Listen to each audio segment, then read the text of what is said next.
They gave my sister keys to a $500,000 beach house in the glittering ballroom.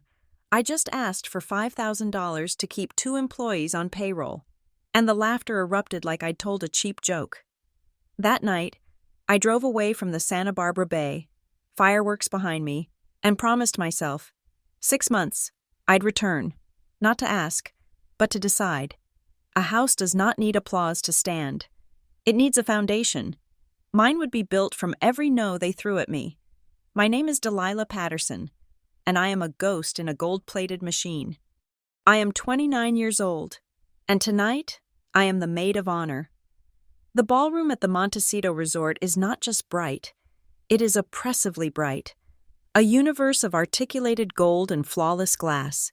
Chandeliers, which my father probably sourced from Italy, hang like frozen waterfalls. The walls are panels of glass overlooking the Pacific, which is black and indifferent tonight. A string quartet is playing something crisp and expensive, a sound that weaves itself between the layers of laughter. This is not the laughter of joy. It is the laughter of social maneuvering, of confirmed status, of relief that your child, too, has successfully merged with another, equally powerful portfolio. The dress Miranda chose for me is champagne silk. It scratches my ribs every time I breathe. I am standing near a towering floral arrangement that costs more than my car. Smiling. I have been smiling for 7 consecutive hours. My jaw aches with the effort. My company, Arcadia and Company, a name I built from nothing, is technically the sponsor for the custom monogrammed linen napkins. It was a contribution my mother suggested, a detail no one here knows or cares about. The music swells, then softens into a reverent hush.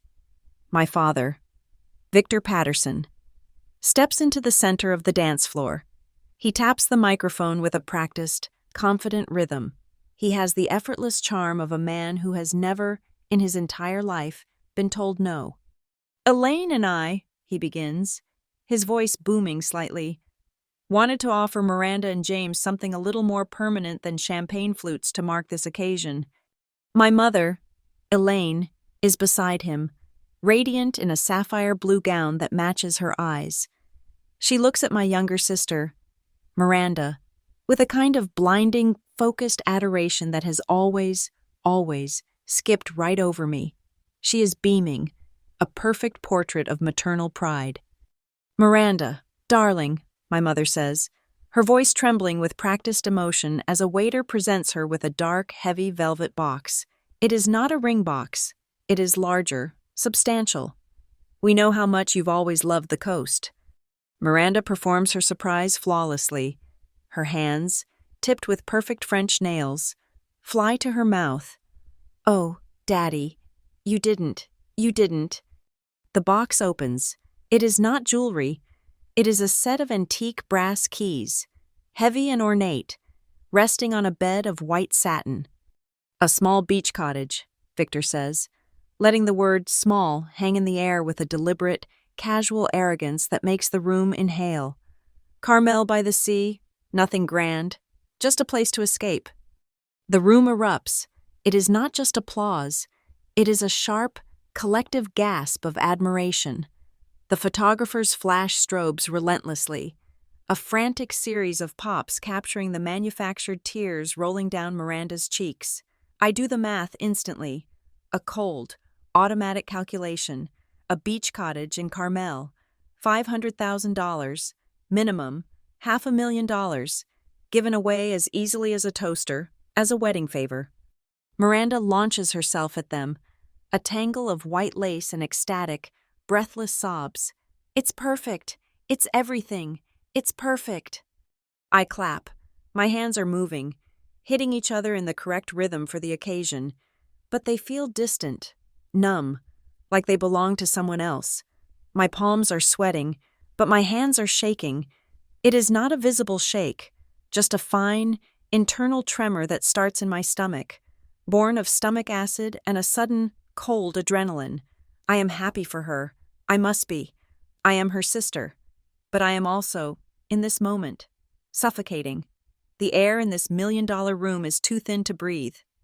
The party continues for another 2 hours. The cake, A 7-tiered monster of structural engineering is cut. The bouquet is tossed. I step conspicuously backward and let a younger cousin take the prize. The string quartet is replaced by a full jazz band, and the saxophone wails. I manage the timeline. I fix Miranda's bustle after she uses the restroom, and I smile at relatives who pinch my arm and ask when it will be my turn. I wait. I wait until the crowd has thinned, until the B-list guests have departed, clutching their party favors, the main contingent, my parents, Miranda, and her new husband, James, who looks like a catalog model, are gathered in a private alcove near the bar, flushed with victory and very expensive wine. This is the only window I will have. I feel sick. My stomach is a knot of shame. I hate this. I hate asking. My company, Arcadia, is not a game. It is a breathing entity I built from my education, my sweat, and the few small clients who believed in me. It is based on sustainable design and architectural integrity. We have 2 employees, June, my brilliant coordinator, and Mateo, my lead carpenter, who is an artist with reclaimed wood, and we are about to miss payroll. It is a simple, stupid crisis. A major client payment was delayed by 30 days. A supplier issue ate our entire buffer. The $5,000 I need is not a bonus. It is not for me. It is their salary. It is their rent. I approach the alcove. The laughter is quieter here, more intimate. Victor is swirling a heavy glass of brandy. "Delilah," my mother says, noticing me and pulling me into the circle. Her perfume is overwhelming. Wasn't it a perfect night? Absolutely perfect. It was beautiful. Mom, truly, I say. My voice is tighter than I want. Dad, I start, turning to him. Dad, could I speak with you for just a second? It is a financial matter. The mood shifts instantly. The warm, celebratory bubble pops. James looks away. Miranda's gaze sharpens, her smile freezing. Victor sighs. It is the sigh of the patient, burdened patriarch. What is it, Delilah? Did you dent the car again? The old joke, the one from when I was 16. It lands like a slap. No, I say. I force my hands, which are balled into fists at my sides, to unclench. It's about Arcadia. We have had a temporary cash flow hiccup. A client is late on a major invoice, and I just need a short-term bridge loan. $5,000, only to cover payroll this Friday. I can pay you back, with interest, by the end of the month when the invoice clears. Silence, a heavy, judgmental silence. Victor stares at me. He does not look angry. He looks amused. He carefully sets his brandy snifter down on the table. He turns, deliberately, to James, Miranda's new husband. $5,000, Victor repeats, as if testing the words, tasting them. He chuckles. It is not a full laugh. It is a dry, dismissive sound from the back of his throat, a scoff, the sound I have heard my entire life. Delilah, he says, turning back to me, his eyes full of a weary pity that is 1,000 times worse than anger. You are 29 years old, and you are still playing with these little projects. He waves a hand, a casual, elegant dismissal of my studio, my blueprints, my clients, my entire life's work. This is what happens when you do not ground yourself in reality. I cannot, in good conscience, enable this hobby. The answer is no. It is not a hobby, I say. My voice has dropped. The tremor is back, and I hate it. It is my business. It is June and Mateo's livelihood. They have families. Then perhaps, Victor replies, his voice cold. They should work for a real business. He picks up his glass. The conversation is over. I feel the blood drain from my face. The humiliation is a physical weight, a heavy, hot cloak pressing down on my chest and shoulders. I look at my mother. Elaine is suddenly fascinated by a loose thread on her sapphire cuff, refusing to meet my eyes. She is gone. And then, Miranda?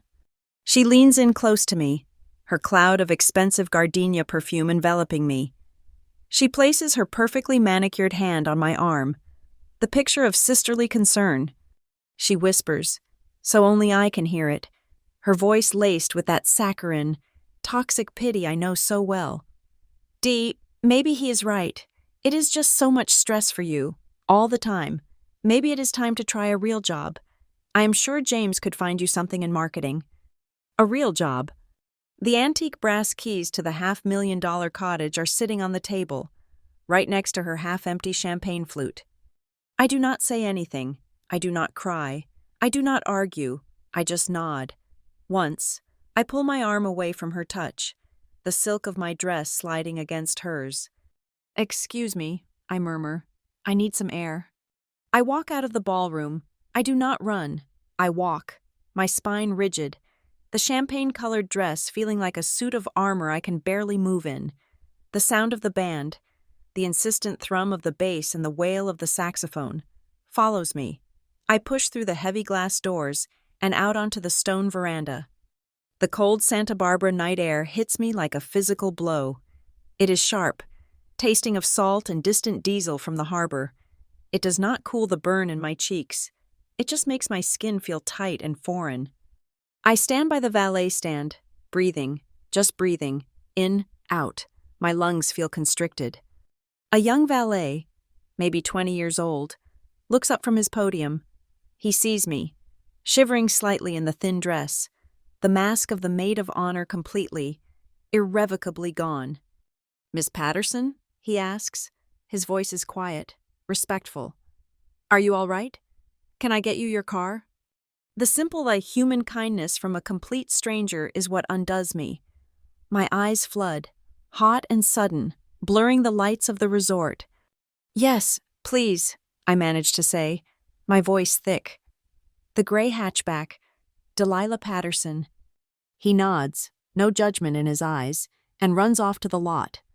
I wait, watching the $1 million cars, the Porsches, the Teslas, the Bentleys, line up for their owners, and I, Delilah Patterson, founder of Arcadia & Company, cannot pay my employees. My old, reliable hatchback arrives, looking like a mouse among elephants. I tip the valet the last $20 I have in my wallet. I slide into the driver's seat, the familiar, comforting scent of tracing paper, sawdust, and coffee grounds fills my nose. I sit there for a moment, the engine off, in the pool of light from the hotel lobby. I look in the rearview mirror. The reflection is a stranger. My makeup, professionally applied just that morning, is smeared. Black mascara tracks run through the expensive foundation. My face is pale, but my eyes are not defeated. They are horribly, terribly clear. They are awake. I start the car. I pull out of the opulent, winding driveway of the Montecito Resort. I do not look back. As I turn onto the main road, the grand finale fireworks display for the happy couple begins. Explosions of red and gold and white light up the sky behind me, reflecting in my mirror. A single vow forms in my head. It is not angry. It is not emotional. It is cold. It is structural. 6 months. I drive down toward the coast. The car windows open, the cold air whipping my hair. I pass the Cabrillo Wharf, the low, pungent smell of the low tide filling the car, the sound of the party, the expensive band, the fireworks, and the manufactured joy fades behind me. It does not just fade, it dies.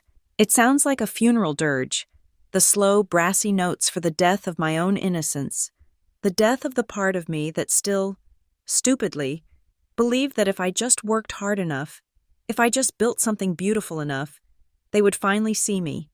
They saw me tonight. They saw me ask, and they laughed. 6 months. The word echoes with the steady, rhythmic sound of the surf. The drive back from Montecito to my small apartment in Santa Barbara is a blur of fog and anger. The hatchback's engine hums, a low, faithful sound against the ringing silence in my ears. The laughter, my father's dismissive chuckle, Miranda's pitying whisper, is on a loop, a soundtrack of humiliation. This was not a new wound. It was the bursting of an old, deep abscess, one that had been forming since we lived in the house in Ventura. Our house in Ventura was not grand. not like the estate my parents moved to later, but it was split by a clear and defined geography of favoritism.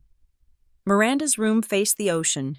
It was large, painted a pale blue, and had a wide bay window with a cushioned seat where she could watch the water. She got the breeze, the light, the sound of the surf. My room was at the back of the house, next to the storage closet. It was half the size, and its single window faced a retaining wall. The window itself was old, the wooden frame swollen with damp, and it only ever opened halfway. I did not get the salt breeze. I got the smell of dust and mothballs from the closet next door. The division was emotional, too. My mother, Elaine, had a phrase she used as both a shield and a weapon. It was her mantra for me. "You're the strong one, Delilah. You don't need all that fuss." Fuss was a broad, all-encompassing term. Fuss was Miranda getting new dresses for school dances she decided to attend at the last minute. Fuss was my father taking Miranda to Los Angeles for a weekend when she got a bad grade. Just to cheer her up, fuss was attention. My gifts were practical. For my 16th birthday, I received a high-intensity desk lamp so I could study later, and a pair of durable, sensible shoes for walking to the bus. Miranda, for her 16th, received a delicate gold locket and a convertible. She did not, of course, have to take the bus. The most telling gift was the puppy. For her 12th birthday, Miranda begged for a golden retriever. She got one, a beautiful, tumbling, 8-week-old creature she named Sunshine. Miranda loved Sunshine for exactly 3 days. She loved the photos, the cooing of her friends. She did not love the house training, the whining, or the daily walks. Sunshine became my dog. I was the one who fed her, trained her, and walked her on the beach. I was the one who sat with her at the vet when she ate a box of my mother's chocolates, and I was the one who paid for the treatment with my babysitting money. When I left for college, my parents gave Sunshine away to a farm upstate because Miranda was too busy to care for her. I found out from a neighbor. My mother's explanation was simple. "Delilah, you were the strong one. We knew you could handle the responsibility." I handled it. I handled everything. I buried myself in what I loved. And what I loved was not fuss. It was structure. It was the way the old wooden beach shacks were built, the way their trusses and joints held firm against the salt and wind. I was obsessed with light. I would sit in my half-window room and track the single bar of sun that crossed my floor between 3:15 and 4:10 in the afternoon. I sketched how to build a light shelf, a simple piece of angled wood that could bounce that meager light up to the ceiling and fill the whole room. I read about cross-ventilation, about how a building could breathe if you just gave it the lungs. I poured all that obsession into my schoolwork. It was my escape route. I worked with a singular, desperate focus, and it worked. I was 18, standing in the kitchen, holding a thick envelope from the Pacific Atelier Institute, a prestigious, private, and wildly expensive design school in San Francisco.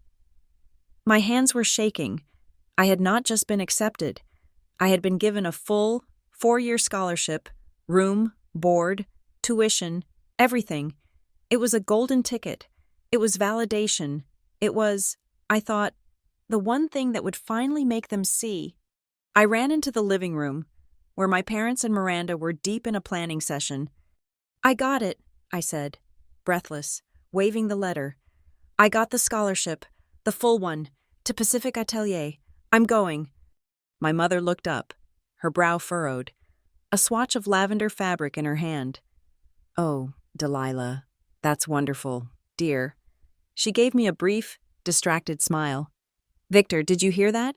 Delilah got that art school scholarship." My father grunted from behind the newspaper. "Good, glad that's settled." Miranda looked at the fabric in my mother's hand. "Mom, I really think the lavender is too pale. It's going to wash me out under the lights. Can we look at the emerald green again?" My mother turned back to Miranda, her focus absolute. "You're right, darling. The green is much more dramatic." They were planning Miranda's debutante ball, my full-ride scholarship, my life's work so far, the entire future I had just clawed my way into. had occupied exactly 10 seconds of their attention. The ball, a party to introduce my sister to a society she had already lived in her entire life, was a 6-month, $50,000 campaign. I went to college. I was the strong one. I didn't need the fuss. I graduated at the top of my class at 22 and was immediately recruited by Helios Form, one of the biggest, sleekest architectural firms in Los Angeles. It was a glass tower full of beautiful people in black turtlenecks. The head of the design division was Colton Avery. Colton was magnetic. He had a warm, disarming smile, a gentle, mentor-like voice, and the fastest hands in the industry. He would sit with you, make you feel like a genius, and then, slowly, your ideas would become his ideas. I was young. I was hungry for the mentorship my father never gave me. I showed Colton everything: my sketches, my concepts, my passion project, the harbor nest. It was an idea I had developed in my thesis, a design for modular, low-income community housing built from reclaimed shipping containers and sustainable lumber. Using passive ventilation and solar power, it was everything I believed in. Colton loved it. He called it revolutionary. He put me in charge of a small team to develop it. I worked for 6 months, pouring my soul into the blueprints. Then came the day of the big presentation to the city council. I walked into the conference room and saw the presentation boards, and my blood went cold. The project was now called Avery's Harbor, and the lead architect, listed in bold, 30-point font, was Colton Avery. My name was at the bottom, listed under Design Assistant. I sat through the meeting in a state of shock. I watched him present my sketches, use my words, my ventilation diagrams, my soul, and accept the applause. Afterward, I confronted him. He put his arm around my shoulder, his warm, friendly smile firmly in place. "Delilah," he said, "that's just how the industry works. You're part of a team, and my name carries the weight. This is a win for all of us." He gestured to the board. "Your time will come. You just have to be patient." I learned my lesson. I learned it in a way that left a scar. Creativity does not just need a safe, it needs a fortress. I quit 2 weeks later. I left Los Angeles and that glass tower of thieves. I came back to Santa Barbara, not in defeat, but in focus. I was done working for men like Colton Avery. I was done waiting for men like my father to see me. I was going to build my own house. I used the small amount of money I had saved to found Arcadia and Company. I rented a tiny, dusty office space behind a bakery. I found June, who was working as a receptionist at a dentist's office, but had a mind like a steel trap for logistics. She saw my vision and agreed to work for almost nothing. Then I found Mateo, a third-generation carpenter who was about to close his family's shop. He looked at my sketches and saw, not a hobby, but a respect for the wood.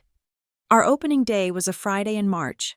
It was raining, a light, persistent drizzle. I had sent an invitation to my family. Of course. They did not come.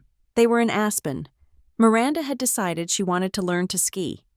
June, Mateo, and I stood in our small, clean office, drinking a single bottle of cheap sparkling wine out of paper cups while the rain tapped on the windows. We got clients, small ones. At first, a local coffee shop that wanted a new counter made from reclaimed bowling alley lanes, a bookstore owner who needed shelving that could be built by the community. We built a reputation from the ground up, job by job, referral by referral. We were small, but we were honest, and our work was good. But the title never stuck, not with my family. At Sunday dinners, the ones I was still expected to attend, my father would introduce me to his friends with a wave of his hand. "This is Delilah, my oldest. She's our little decorator." Decorator. The word was a constant, stinging insult. It diminished my degree, my license, my structural engineering, my understanding of load-bearing walls and ventilation systems, to a conversation about throw pillows and paint swatches. "I'm an architect, Dad," I would say, my voice tight. Of course, he would reply, patting my arm. "Whatever you want to call it, She just has a marvelous eye for color. Miranda, meanwhile, who worked in marketing for her husband's family firm, a job she got the day after her honeymoon, was a vital part of their global strategy. After one particularly painful dinner, where my design for a low-impact community center was dismissed as a sweet little hut, I went back to my office. I took out my main sketchbook, the one with the thick, cream-colored paper. On the inside cover, in permanent black ink, I wrote a new rule.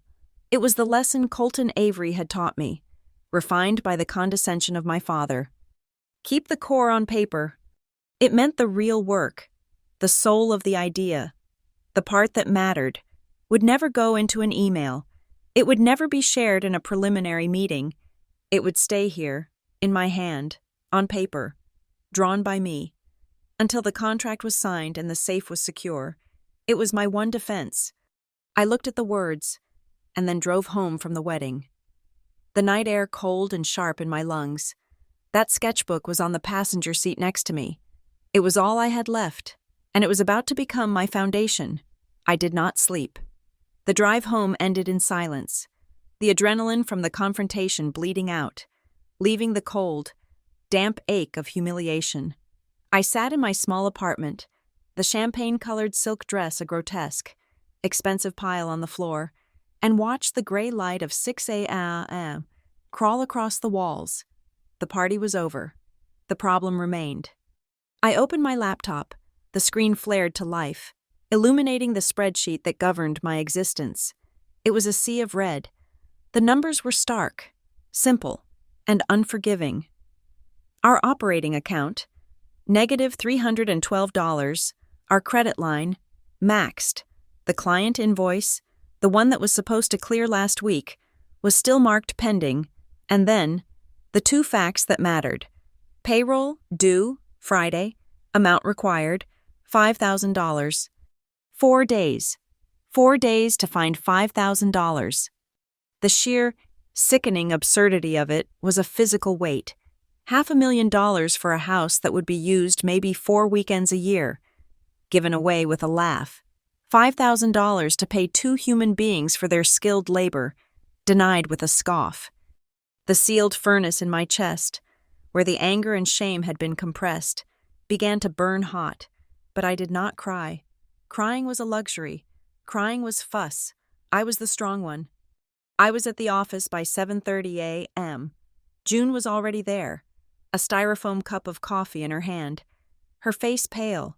She was 24, sharper than anyone I had ever met, and she believed in Arcadia. She had already run the numbers. The bank confirmed the invoice transfer hasn't been initiated, she said, her voice quiet, avoiding my eyes. They said the client's AP department is in transition, and, Delilah, the credit line is frozen. We are officially at zero. Mateo walked in a few minutes later, brushing sawdust from his flannel shirt. He is a man in his 50s, with hands like gnarled oak, and he can measure a line to a 64th of an inch by eye. He looked at June's face, then at mine, and he understood immediately. He was not a man for panic. He just nodded slowly, his gaze steady. So, the client is late, he said. It was not a question. He took a breath. Delilah, listen. You pay June. She has rent. I am fine. My house is paid for. My kids are grown. You can pay me when the money comes. It is not a problem. I looked at this man, this craftsman of incredible integrity, offering me the grace and trust that my own father, my own blood, had denied me just 8 hours before. He was offering to shoulder my failure. And that was the one thing I would not allow. This was the bottom. This was the moment I was being offered a kindness I had no right to accept. This was the end of me asking for help. No, I said. My voice was low, and it did not shake. Thank you, Mateo. But no. Arcadia and Company is a professional firm. We do not build our foundations on favors from our employees. We pay our people for their work. We pay them on time. I looked at them both. You will both be paid. This Friday. End of story. I am handling it. June looked like she was about to protest. Mateo just studied my face, saw the shift, and nodded once, accepting the order. "All right, boss," he said. "What do we need to do?" I sat down at my desk. The number 5,000 echoed in my head. 5,000. I thought of the wedding. I had been the maid of honor. I had seen the invoices left on the coordinator's table. I remembered the one from the florist, the cascades of peonies from Holland, the orchids flown in from Hawaii, the literal walls of white roses, the total, scrawled at the bottom, $50,000. $50,000 for flowers that were, at this very moment, wilted and dying in a hotel dumpster. 10 times the amount I needed to save my company, to preserve the dignity of my team. 10 times the amount I was laughed at for even mentioning. The furnace inside me did not just burn, it ignited. The humiliation was instantly vaporized, calcined into a diamond-hard, ice-cold resolve. I turned away from the red spreadsheet. I took out a fresh legal pad and my best pen. At the top of the blank, yellow page, I wrote 2 words in clean, architectural capitals. 6-month rebuild. The time for asking was over. The time for planning had begun. First, the bleeding. I looked at our expenses. The single biggest drain, after payroll, was the rent for this lovely, charming, and uselessly expensive office space. "June," I said, not looking up from the pad. "Call the landlord. We are terminating our lease. We are exercising the 30-day clause. We are moving out by the end of the month." Moving? Moving where? To Goleta, to Ben's warehouse. Ben was a blacksmith, a friend who ran his forge out of a massive, corrugated steel shed in an industrial park. It was drafty, loud, and smelled of ozone and hot iron. It was also functionally free. I had designed his retail branding for him 2 years ago as a barter. "I'll call him," I said. "Mateo, I need you to start building partitions. We will operate out of the northeast corner. We are cutting our overhead by 90%, starting now." Next, revenue. I opened our client database. I wrote down a list of 12 names, 12 previous clients who had paid on time, respected the work, and had mentioned, even casually. Phase 2, the coffee shop that wanted to expand its patio, the bookstore that needed a children's reading nook, the couple who had considered a backyard studio. I drew a line. Priority callbacks. I wrote, re-engage by opportunity, not by size. I would not be begging. I would be offering them a new, streamlined service. I looked at the clock. 9 a.m. I would start making those calls by 10. But this was not enough. This was triage. The 6-month plan was not about survival. It was about reconstruction. I was not going to be a decorator anymore. I was going to be essential. I turned to a new page. I spent the next 2 hours in a state of hyper-focus, the world shrinking to the yellow pad and the tip of my pen. I built the new Arcadia and Company on paper. I would update our entire materials library. I was done with expensive, imported aesthetics. From now on, our focus was 100% recycled, reclaimed, and robust. Reclaimed redwood and Douglas fir. Yes, but also recycled steel. Composite lumber made from plastic waste. Countertops made from crushed beer bottles. Our designs would be tougher, smarter, and cheaper to build. My hobby was about to become an exercise in survival architecture. I went online. I stopped looking at design blogs. I started reading engineering forums. I spent an hour researching mini wind turbines, the small, vertical axis models designed for low-rise residential and commercial buildings. I downloaded schematics, output charts, and installation requirements. I would learn how to integrate them. I would learn how to make a building power itself. No one could call a structure that generates its own electricity fluff. Then, I defined the new rules of engagement. I wrote, weekly key performance indicators. 1. 3 cold pitches, not emails. In-person meetings with businesses that were struggling with utility costs. 2. 1 free concept model. We would build a prototype of a new idea, something tangible, and give it away, just to prove the concept. 3. 1 community share session. I would host a free, 30-minute talk at the public library or the local hardware store. 5 ways to cut your energy bill by 20%. Reading your light. Ventilation is free air conditioning. We would stop selling design and start providing solutions. I looked at the plan. It was lean. It was hard. It was real. At the bottom of the page, I wrote the new motto, the lesson from Colton Avery, from my father, from my sister, finally codified. Build quietly. Let results make the noise. For the free concept model, I already knew what it would be.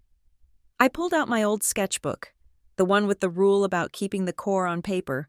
I flipped to a design I had been toying with for months, a small, perfect, 200-square-foot modular unit.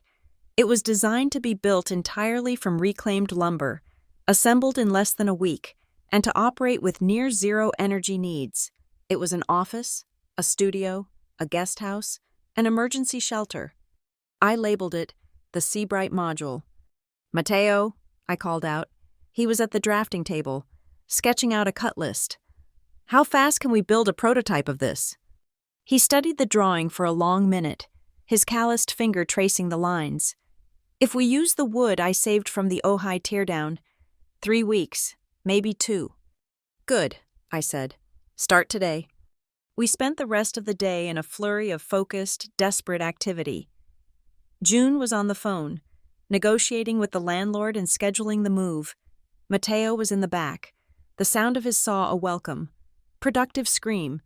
I was on the phone, one call after another, lining up my 12 callbacks. I landed 2 meetings for the following day. I did not stop. I did not eat. I just worked, fueled by the cold, clean burn of the furnace. At 7 p.m., my phone buzzed on the desk. I had been ignoring it all day, but this one I saw. It was a text message from my mother. "Delilah, your father told me what you asked. Please, darling, don't make this hard on yourself. He just wants what's best for you.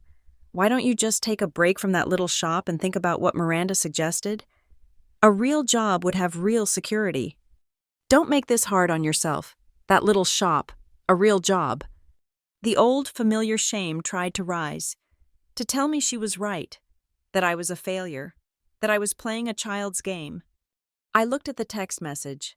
I looked at the words, 6-month rebuild, on my legal pad. I looked at the schematics for the Seabright module. I pressed the button on the side of my phone, silencing her notification chime forever. Then I pressed archive. I did not reply. I turned back to the drawing. The noise was gone. There was only the work. The first 2 days of the 6-month rebuild were a blur of controlled, cold panic. The $5,000 payroll deadline loomed over us like a guillotine. I made my 12 calls, my voice calm and professional, offering new streamlined patio and office designs to my old clients. I did not beg. I did not mention my trouble. I offered them value. It worked. The owner of the coffee shop, the one who had always wanted to expand, met me that afternoon. He loved the new concept, a modular, reclaimed wood patio we could build in sections, minimizing disruption to his business. He signed the contract and paid a $5,000 deposit to secure the materials and start date. It was exactly enough. On Friday, I paid June and Mateo. I handed them their checks with a steady hand. The relief in their faces was profound, but my own was short-lived.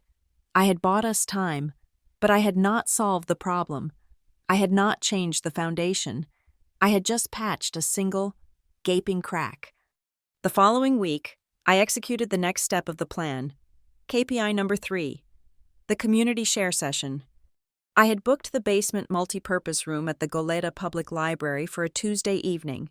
The room was aggressively beige, lit by buzzing fluorescent panels, and smelled of old carpet and floor wax. I had set up 15 folding chairs. 12 people showed up. It was a mix of retirees, a few young couples clutching notebooks, and one high school student who looked like he was there for extra credit. I stood at the front, my laptop plugged into an old, wheezing projector. I was nervous, but it was a different kind of nervousness than asking my father for money. This was not the humiliation of begging. It was the vulnerability of teaching. Good evening, I started, my voice echoing slightly in the small room. My name is Delilah Patterson. I run a design studio called Arcadia and Company, and I'm not here tonight to talk about paint colors. I'm here to talk about how your house breathes. For 30 minutes, I talked. I showed them diagrams of cross-ventilation. I explained thermal mass, how a well-placed concrete floor or a brick wall could store the sun's heat and release it at night. I showed them how to read the light in their own homes, how a simple, strategically placed shelf could bounce sunlight from a small window and illuminate an entire room. I was giving away my knowledge, the very core of my hobby. I finished by showing them a single slide, a simple, clean sketch of the Seabright module. This is a concept we're developing, I said. A 200-square-foot space that can be built in a week and costs almost nothing to heat or cool. Just by using these principles. A few people clapped. The high school student was already packing his bag. The couple started talking to each other about their attics. I felt a small, familiar sting of deflation. Then, a woman in the back row, who had been sitting perfectly still for the entire presentation, stood up. She was older, perhaps in her late 60s, with a short, sharp cut of silver hair and a face that looked like it had been carved from a block of seasoned, intelligent wood. She wore a simple black turtleneck and jeans, and she moved with a quiet, deliberate economy. She walked up to me, ignoring the projector, and pointed at the handout I had passed out. It had my ventilation diagrams on the front and the Seabright sketch on the back. She tapped the sketch. "This," she said. Her voice was low and raspy, like gravel rolling in a slow tide. "Tell me about this." I pulled out my sketchbook from my bag. It felt like handing over a piece of my own spine. I opened it to the full Seabright plans. She took the book from me, her eyes scanning the pages. She did not just look. She read the drawings. Her gaze traced the joinery, the clerestory windows, the angle of the roof overhang. She was silent for what felt like a full minute. I could hear the fluorescent lights buzz. Finally, she looked up, her eyes, a sharp, clear gray, meeting mine. "You let the light breathe," she said. It was a statement, not a compliment. She tapped the page again, her finger landing on the ventilation schematic. "This isn't just a box. This is the fingerprint of someone who's been hurt but not broken. You understand how to build a shelter. Most architects build monuments to themselves. You build for the person inside." My throat tightened. In 30 seconds, this stranger had seen my entire professional soul, the very thing my family had dismissed as decoration for a decade. "I'm Maeve Hart," she said, handing my sketchbook back. "I used to wrestle with old buildings, factories, mostly, turned a few of them into places people could actually use." Her voice caught, and she gave a small, dry cough that shook her frame. "I have a workshop in Carpinteria. It's a place where work gets done. You should come see it." She was not asking. "Tomorrow," she said. "10 She wrote an address on the back of my handout and walked out of the room. The next morning, I drove to the address. It was not a stylish, glass-fronted studio. It was a large, anonymous, cedar-planked building in an industrial area, set back from the road, with no sign. It smelled of raw lumber and the sea. I pushed open the heavy door. The inside was a cathedral of work. The space was vast, 2 stories high, with a row of massive, north-facing windows that flooded the entire workshop with clean, perfect, indirect light. The air was filled with the scent of cedar and machine oil. In the center, dominating the space, was a drafting table the size of my car, its surface a dark, scarred map of decades of graphite, ink, and ex-acto knife cuts. Maeve was there, standing by the table, a mug of tea in her hand. "You're on time," she said. "Good." She coughed again, a deeper, more persistent hack this time. It rattled her, but her eyes were just as I remembered, as bright and focused as my old high-intensity desk lamp. She did not offer me tea. She did not engage in small talk. She pointed to a thick, rolled-up set of blueprints on the table. They were old, the paper yellowed and brittle at the edges. Harbor Commons, she said, the words heavy with history. She unrolled them, using old brass weights to hold the corners down. It was a schematic of an old fish cannery down on the wharf. My white whale. I bought it in the 90s. I had this dream of turning it into a community hub, a place for people, not just for tourists, but I got tired. The city council, the permit office, the endless zoning fights, they outlasted me. I ran out of steam. She looked at me, her gaze piercing. The bones are good, solid timber, good foundation, but my ideas are 30 years old. The building is still empty. It needs a new voice. It needs your voice. She pushed a roll of clean white tracing paper and a graphite pencil toward me. Show me, she said. What would you do with it? I stared at the plans. This was not a test. It was a trial by fire. This was the most important job interview of my life. I was not Delilah Patterson, the decorator. I was not Victor Patterson's failed daughter. I was an architect. I pinned the tracing paper over the old plans. My hand, for the first time in months, was perfectly steady. I started to draw. I worked for an hour. The only sounds in the vast space the scratching of my pencil and Maeve's occasional, sharp cough. I respected her original lines, the way she had opened up the main floor, but I added the new heart. It can't just be a gathering space, I said, my voice quiet but sure. It has to work for a living. It has to give back. I sketched a new partition on the ground floor. A full wood shop. Here, vocational training. We partner with the high school. Mateo, my carpenter, he could teach a class. I moved to the second floor mezzanine. A STEM corner, not a computer lab, but a place for younger kids to safely take things apart. A destruction lab to teach them how things are built. I went to the roof plan. A full rooftop garden, not just for aesthetics, for community-grown food, for insulation, for passive cooling. We can use it to teach urban agriculture. I sketched wide, safe parapets and raised beds, making every corner inaccessible to a curious child, ensuring there were no harmful elements, no blind spots. I was building the safe space I never had. When I finished, I put the pencil down. Maeve was silent for a long time. She walked around the table, studying my overlays, her bright eyes missing nothing. The cough seemed to have subsided. You don't just see the space, she said, her voice softer now. You see the people. You see their future. You've given the building a job. She rolled up my tracing paper and tucked it carefully inside her old blueprints. All right, she said. We'll do it. Together. I still have some fight left in me. I'll handle the council. I'll get the permits resurrected. You handle the design. You will be the lead architect, of record. She stuck out her hand, her grip surprisingly strong. My terms are simple, no fussy, lawyer-filled contracts, just a schedule. You are here Tuesday and Thursday mornings, and all day Saturday. You do not miss a deadline. You do not make excuses. You just do the work. Agreed? Agreed, I said, my voice thick. Good. She reached into her pocket and pulled out a heavy, old-fashioned brass key, worn smooth with time. She tossed it to me. I caught it. The north bay of this shop is empty. You can build your Seabright prototype in there. You'll have access whenever you need. The light is better than in that blacksmith's shed you're moving into. I stood there, holding the key. It was heavy in my palm. It was real.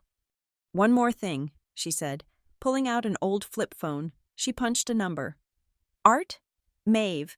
I'm sending a young architect over. Her name is Delilah. She's one of us. She needs wood. Yes, good. She hung up and gave me another address. Go see Art.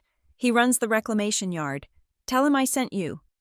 I drove to the yard, a sprawling, muddy, wonderful place piled high with the bones of old buildings. The owner, Art, was a mountain of a man in overalls who looked at me, grunted, and then pointed to a massive, beautiful pile of silvery gray acacia wood. Maeve says you're good, he rumbled. I need a new office. This counter is falling apart. He gestured to his tiny, cluttered shack. I looked at the space. I saw it instantly. Done, I said. I'll have a design for a new counter, new shelves, and a proper desk for you by tomorrow. The wood is yours, he grunted. Get it out of here.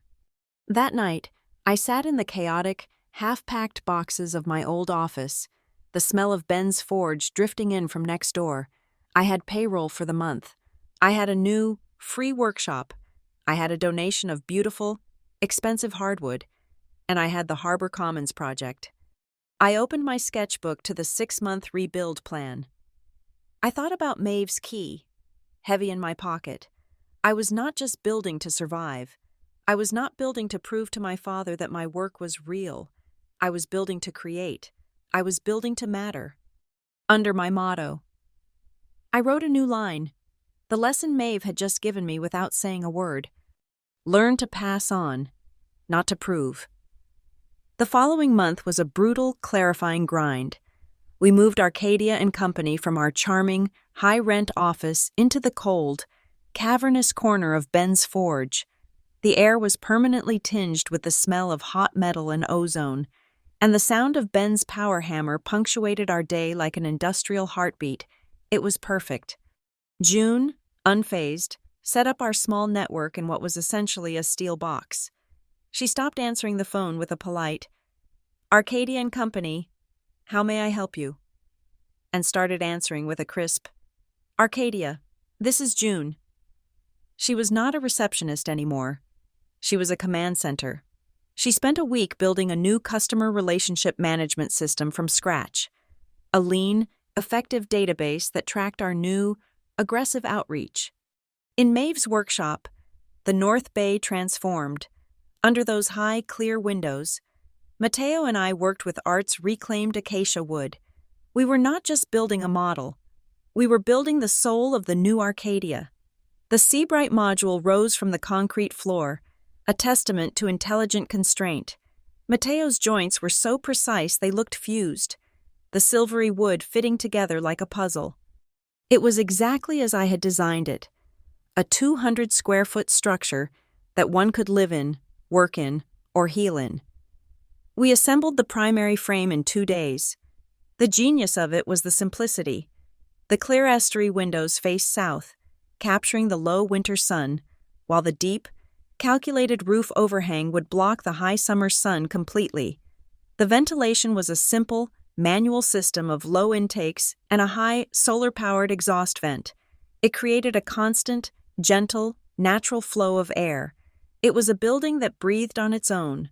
It was low energy, low cost, and I realized as I ran my hand over the smooth wood, beautiful. I was standing inside it one Tuesday afternoon, sketching an update to the footing. When a man walked into the workshop, Maeve rarely had visitors. He was young, maybe 30, with a lean build and the kind of worn-in jeans and flannel shirt that Mateo favored, but his eyes were sharp, quick, and analytical. "You're Delilah Patterson," he said. It was not a question. I'm Evan Wilder. I'm a contractor. Maeve told me I should see what you were doing. She said you were building a box that breathes." He walked inside the module, his boots silent on the plywood subfloor. I tensed, my old defenses rising. I was used to contractors who saw my designs as suggestions, who tried to value engineer the soul out of a project to save a few dollars. He did not look at the finishes. He looked at the structure. He put his hand on a load-bearing beam. He studied the way I had designed the roof trusses. He spent a full minute looking at the ventilation intake. "Cross-ventilation," he said, pointing. "But you've angled the intake louver, 45 degrees. Why?" "It creates a laminar flow," I said, surprised. He was the first person to even notice. "It directs the air across the floor, cooling the thermal mass, before it rises to the exhaust. If it came straight in, it would just short cycle and go right out the vent." He nodded, processing. "And the energy use? What's the projected load?" "With the passive solar and the tight envelope, heating and cooling should be under 800 watts. The whole thing can run on a 2-kilowatt solar array, easily." Evan looked at me, and for the first time, he smiled. It was not a charming, Colton Avery smile. It was a smile of genuine, technical appreciation. "You're not a decorator," he said. "No," I said. "I'm not." "I knew Maeve wasn't kidding," he said, running his hand over the acacia wood. "This is good work, honest work." He turned to me, his expression suddenly serious. "I have a problem, a piece of land. I'm partners on a small development, and our architect just bailed. I don't do spec homes, Evan." "This isn't a spec home," he said, a dry laugh in his voice. "This is a nightmare. It's a plot in Morro Bay. It's right on the edge of the estuary.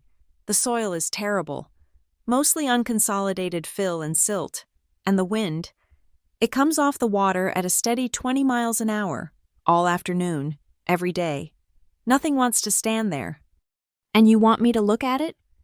"I want you to tell me if it's impossible," he said. "Come on. It's a 2-hour drive. I'm driving." I found myself in his truck, driving up the coast. The challenge was a hook I could not resist. He was right. The land was beautiful and brutal. It sat low, overlooking the mudflats, with Morro Rock looming in the distance like a grim sentinel. The wind was relentless. It did not gust. It pressed, a heavy, invisible hand pushing against us. The ground itself felt soft, almost spongy. "See?" he yelled over the wind. "The last architect wanted to pour a 4-foot-thick matte slab of concrete. It would cost a fortune, and it would just sink in 5 years. I stood there, feeling the wind on my face, watching the marsh grass bend. I thought of the soil, of the constant, powerful wind. "You don't fight the land," I said, almost to myself. "What?" Evan shouted. "You don't fight it," I yelled back. "You don't pour a massive, rigid slab on soft soil. You anchor to what's solid." I pointed to the ground. "You use helical piles, like screws. You drive them down 30, maybe 40 feet, past the silt, until they hit bedrock. Then you build a light frame platform. You float the house above the ground, like a dock." He was staring at me, his eyes wide. "And the wind?" "You don't block it," I said. "You use it. You orient the house long axis into the wind, like a ship, and on the west-facing wall, the one that gets the worst of it, you don't build a solid wall. You build a screen of pivoting louvers, wind-activated. They tilt, letting the air through the building's skin. Not just against it. It ventilates the whole structure and takes the pressure off the frame." Evan was silent. He just looked from me to the land, then back to me. He crouched down, picked up a handful of the silty soil, and let it run through his fingers. "Helical piles," he said, testing the words, "and pivoting louvers." He stood up and brushed the dirt from his hands. "Let's listen to the land. Delilah, I like that." He grinned. "Draw it up. Draw it all up.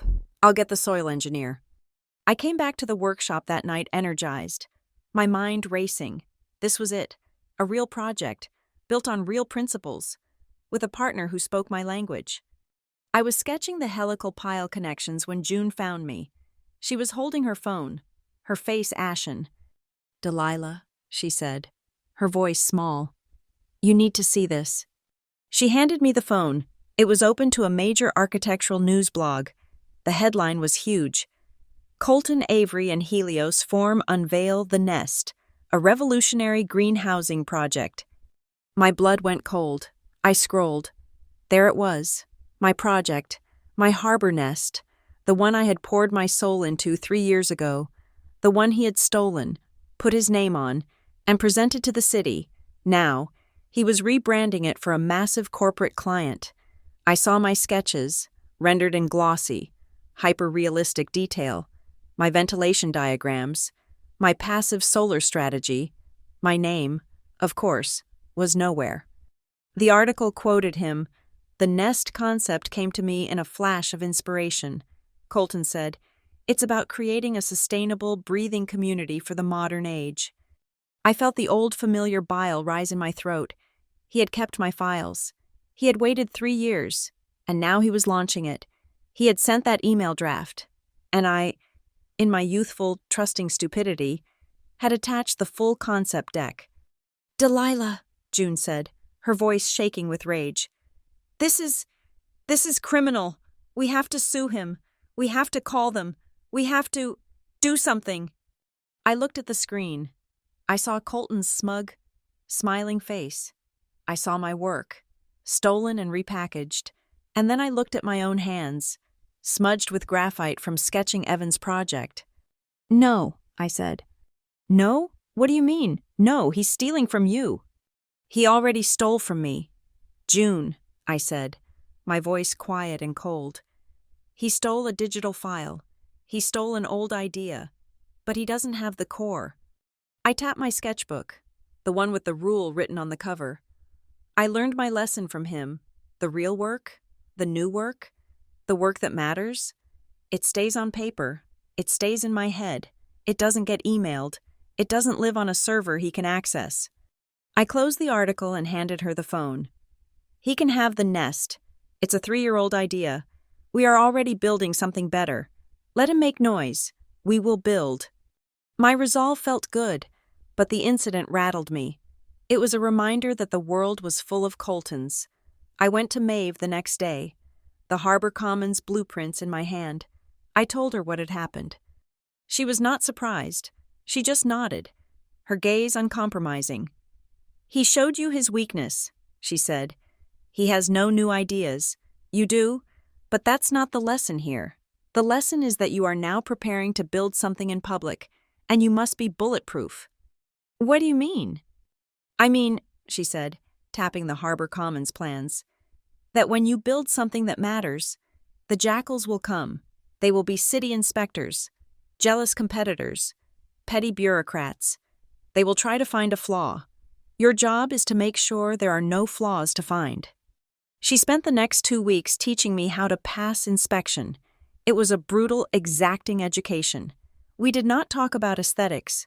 We talked about code, building code, fire code, ADA compliance, earthquake load-bearing requirements. She made me create a master checklist. Where is the emergency egress from the second-floor workshop? She would demand, stabbing a finger at my drawing. That hallway is 6 inches too narrow. Fix it. What's the fire rating on these partitions? You need 2-hour rated drywall here. And here, prove it. Your ramp gradient is 1/2 degree too steep. You've just failed an entire generation of people in wheelchairs. Do it again. It was meticulous, thankless, and the most important work I had ever done. She was forcing me to close every K-hole, every tiny loophole that a man like Colton Avery, or a bureaucrat, or a lawyer, could use to tear my project down. She was teaching me how to build a fortress of technical perfection. While I was drowning in codebooks, June and Mateo were transforming our new, bare-bones corner of the forge. June had our new CRM running, tracking our pitches, our timelines, our tiny budget. Mateo, in his spare time, was building sample beam structures, testing the load capacities of different reclaimed woods, creating a physical library of our structural capabilities. Arcadia and Company was no longer a little shop. It was a lean, focused, industrial machine. On a rainy Thursday, 4 weeks after the wedding, a certified letter arrived. It was not from a lawyer.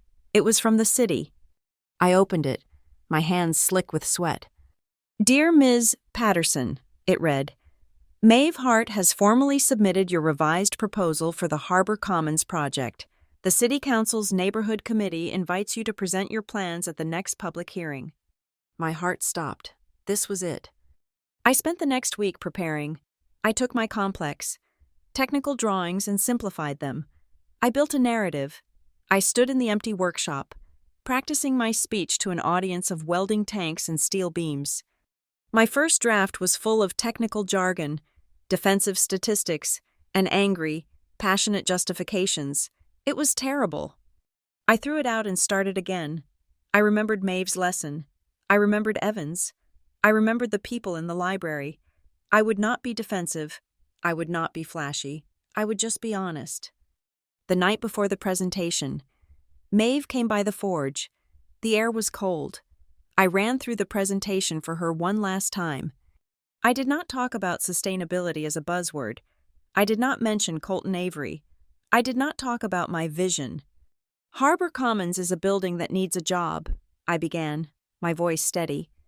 My plan gives it 3. First, a workshop, to build skills for people who work with their hands. Second, a garden, to grow food and community. And third, a safe space for our children to learn how things are built. I talked about the structure. I talked about the flow of air. I talked about the quality of the light. I talked about the safety checklists. I talked about the people. When I finished, the silence in the vast, cold forge was complete. Maeve was quiet for a long time, just watching me. Her eyes were bright, and I realized with a shock that they were wet. She was not crying. It was just a shimmer of moisture in those fierce, intelligent eyes. She coughed, a small, dry sound. "Well," she said, her voice thick, "it's about time." "What do you mean?" "You finally stopped asking for permission," she said. "You're not asking them if you can build this. You're telling them how you will." The presentation to the city council was a quiet turning point. I stood in the beige, poorly lit room, and I did not ask for permission. I laid out the plan, the structure, the light, the people, with the calm, irrefutable logic Maeve had taught me. I told them not what I wanted to build, but what the community needed. They listened.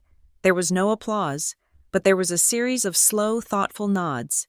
Maeve had been right. They voted to move the Harbor Commons proposal to the final review stage. The momentum felt solid, real. Evan and I were deep in the Morro Bay project, finalizing the schematics for the helical piles. The work was flowing, the partnership easy and technical. We had a foundation. Then the first missile arrived. It came as an email, forwarded from Evan, from the county planning office. The subject line was, "Urgent. Notice of on-site inspection and work stoppage review." I read the body of the email, and my blood went cold. An anonymous complaint had been filed. It alleged significant structural and environmental non-compliance with our submitted plans. It accused us of using substandard materials and of failing to account for soil instability. But the real poison was in the timing. The inspection was scheduled for Friday. In 3 days, this was not a random date. It was the day the helical piles were scheduled for delivery, the day we were setting the first beams for the platform frame. It was the moment of our maximum logistical and financial vulnerability. A work stoppage, even for 48 hours, would trigger contractual penalties with the pile driver. Penalties I could not pay. "Anonymous," Evan said on the phone, his voice a low, tight wire of fury. "It's not a concerned citizen, Delilah. It's a competitor.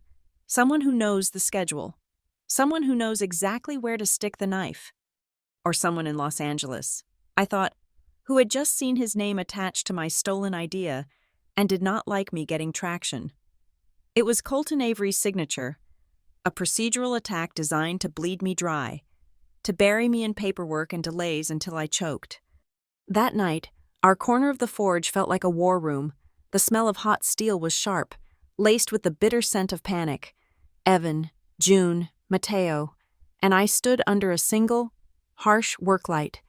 "This is not a routine inspection," I said, my voice cutting through their anxious murmuring. "This is a hostile audit. They are not coming to check a box. They are coming to find the single mistake we made that they can use to shut us down." I looked at Evan. "Every soil calculation, every load-bearing chart, double-check them, tonight." I turned to June. "Every permit, every application, every environmental impact form, every email to the planning office, I want a complete, cross-referenced log. I want you to be able to pull any document they ask for in less than 10 seconds. I looked at Mateo. His face was granite. "Mateo, the complaint mentions substandard materials. They might try to use the Seabright prototype as a pattern of practice example." He bristled, insulted to his core. "My joints are clean." "I know," I said, softening my voice. "That's why I need you to document them. Photograph every joint. Log every piece of steel you've prepped for the platform. We are going to overwhelm them with facts." For the next 72 hours, we did not sleep. We lived on bitter coffee and cold adrenaline. It was a forensic dissection of our own work. June, in a state of furious, brilliant organization, created a series of 3-ring binders. They were perfect, tabbed, and indexed. Evan and I were at the drafting table, rerunning the wind load numbers, checking the geotechnical survey against the pile specifications. We were chasing decimal points. I was not just an architect. I was my own defense attorney. Mateo, meanwhile, quietly and methodically x-rayed his own welds. By Thursday night, I was hollowed out with exhaustion, but I was ready. "It's more than perfect," Evan murmured, staring at the final data set. "It's bulletproof." "That's the point," I said, my voice raw. "That was Maeve's lesson. You don't just build to code. You build to withstand the attack." They arrived at 9 a.m. sharp on Friday. Just as the flatbed truck with the helical piles was pulling up, there were 2 of them, a senior inspector, a man named Graves, who looked like he had been born disappointed, and a younger associate who clutched a clipboard. "Ms. Patterson," Graves said, his eyes sweeping over the site, over the forge, with open skepticism. "We have a serious complaint here." "I'm aware," I said. I kept my hands loose at my sides. I did not offer excuses. I did not smile. "What do you need to see first?" He seemed thrown. He was expecting a defensive argument. I offered only compliance. "We'll start with the foundation plans and the soil reports," he said, gruffly. "This way," I said. I led him to June, who was standing beside a folding table holding her row of binders. "You'll find the geotechnical survey in Binder A. Section 1, the corresponding load calculations for the helical piles, are in Binder B, Section 3.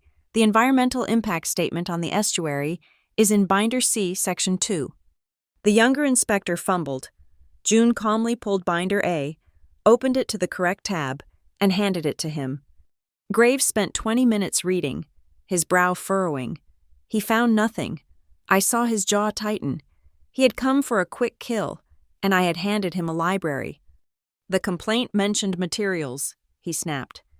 "Of course," I said. "I just entry. Mateo, this is Inspector Graves." Mateo nodded, wiping his hands on a rag. "Inspector," I said, "here are the mill certificates for every piece of structural steel, and the engineering analysis for the reclaimed lumber. Mateo, can you show him the load-bearing joints you've prepped?" Mateo simply gestured to a perfectly clean, perfectly executed weld. Graves, who I realized knew his way around a joint, bent closer. He saw the quality. He saw the integrity. He straightened up. He looked at the binders. He looked at the piles on the truck. He looked at me. He had come to find a little decorator playing with her hobby, and he had found a fortress. They were there for 2 hours. They went through everything. They found nothing, not a single code violation, not one missing signature. Finally, Graves let out a heavy sigh, a sound of profound defeat. He looked at his partner, then at me. "I don't know who filed this complaint. Ms. Patterson," he said. "But they wasted our time, and theirs." He tapped one of June's binders. This is cleaner than the county's own office." He nodded once, a curt gesture of respect. "You're clear to proceed." The moment their car pulled away, June sat down hard on the concrete floor. Evan let out a whoop that echoed through the forge. I just leaned my head against the cold steel wall and closed my eyes. We had held the line. The victory lasted for 48 hours. On Monday, a courier delivered a thick, cream-colored envelope. It was not from the county. It was from a top-tier, glass tower law firm in Los Angeles. I opened it. My hands started to shake. It was a cease and desist letter. It was from Colton Avery. He claimed that my Harbor Commons project, the one Maeve and I had built, was substantially and materially similar to his proprietary nest concept, the one he had stolen from me. He was accusing me of intellectual property theft. He demanded I immediately cease all work, withdraw my proposal from the city, and preserve all documents for impending litigation. This was the real attack. The inspection was a skirmish. This was the war. He was using my own stolen work as a weapon to destroy my new work. He had the money to bury me in legal fees until Arcadia and Company was nothing but a memory. I felt a cold, sharp fear, the kind I had not felt since the wedding. I took the letter to Maeve's workshop. I found her at her drafting table, but she was not working. She was just sitting, staring out the high windows, a blanket over her lap. The cough was worse, a constant, dry rasp that seemed to shake her entire body. She looked pale, the light in her eyes burning with a low, finite intensity. I handed her the letter. She read it slowly. A flicker of her old, fierce anger passed over her face. "A thief," she whispered, her voice a thin thread. "He's a thief, and he's a coward. He's sloppy." "What do I do, Maeve?" I asked, my voice breaking. "I can't fight him in court. He has millions. I can't even pay a retainer." "No," she rasped. She gripped the edge of her table. "You don't fight him in the dark. That's his territory. You fight him in the light." "How?" "Your sketchbook," she said, pointing to my bag. "The one with your rule. Keep the core on paper. Does it have dates?" "Yes," I said. "I date every entry, every single day." "And the harbor nest concept? The one he stole? Are those dates before he ever announced his project?" "Years before," I said. "Good." She took a shallow, painful breath. "You are going to take your sketchbooks, all of them. You are going to go back to your forge, and you are going to scan every single page, the harbor nest, the Seabright, the harbor commons, and you are going to post them on your website. Tonight, a complete, public, time-stamped design journal." I stared at her. "But, Maeve, that's giving everything away. He could just steal the new ideas, too." "He can't steal what you give freely. Delilah," she said, her voice finding a sudden, sharp strength. "Transparency is your shield. He is hiding. You will do the opposite. You will show your work, all of it. You will prove you have nothing to hide. Who will the city believe?